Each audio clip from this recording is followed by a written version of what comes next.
हंसी से सबका मन बहलाती है बेटियां। पायल की रुंझुन से गुनगुनाती है बेटियां। पानी से निर्मल स्वच्छ नजर आती है बेटियां। क्यों देखते हो दुर्यम निगाहों से इन्हें जमाने वाले, किसी भी घर को बनाती है बेटियां। बेटियां हर घर का सम्मान गर्व होती है। क्या नहीं सुनाई देती तुम्हें उस अजन्मी बेटी की आवाज, जो करा रहे हैं तुम्हारे ही अंदर बार बार। मत छीनो उसके जीने का अधिकार, आने दो उसको भी इस जग में, लेने दो आकार। आज मैं उसी बेटी की एक कहानी सुनाने जा रही हूँ। मैं एक बेटी हूँ, सम्मान दूंगी, 7 जन्म जीने का मेरा भी अधिकार है। पापा ना रोको हमें, पापा ना रोको हमें, अरे हम तो तेरे आंगन की चिड़िया है। हाँ, ब्रह्मा ने ही हम सबको मिलाकर ही बेटी को बनाया है, ताकि मैं लक्ष्मी बनकर तुम्हें सुख समृद्धि दूं। मैं तुम्हारे जीवन में कभी भी दरिद्रता नहीं आने दूंगी। मैं सरस्वती बनकर तुम्हें ज्ञान दूंगी, और मैं दुर्गा बनकर तुम्हें शक्ति दूंगी। मनुष्य को कार्य के लिए शक्ति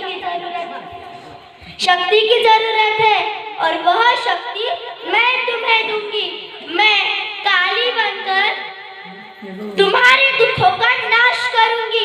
इस मानवीय जीवन में सुख दुख आते ही रहते हैं, इन दुखों का नाश मैं करूंगी।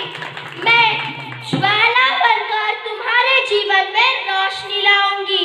मैं तुम्हारे जीवन में कभी भी अंधकार नहीं आने दूंगी, और मैं अन्नपूर्णा बनकर तुम्हारी जिंदगी को खुशहाल बनाऊंगी।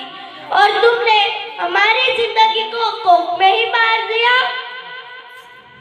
हालात का दोष मत दो मूर्ख, यह हालात भी तुम जैसे गंदी सोच के लोगों ने ही बनाए हैं।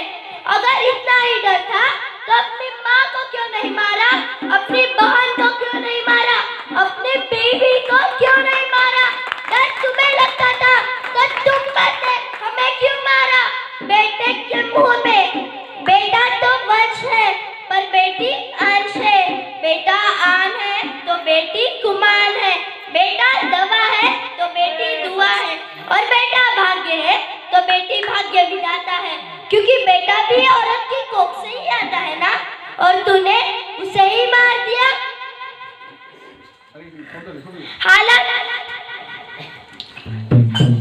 अगर इतना ही डर था तो अपनी माँ को क्यों बचा लिया? उसको भी मार देना था ना।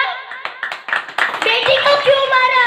किसी के पास है इस सवाल का जवाब? क्यों नहीं चाहिए बेटिया? किसी के पास है? क्यों नहीं चाहिए बेटिया? किसी के पास है इस सवाल का जवाब? क्यों नहीं चाहिए बेटिया? हमारा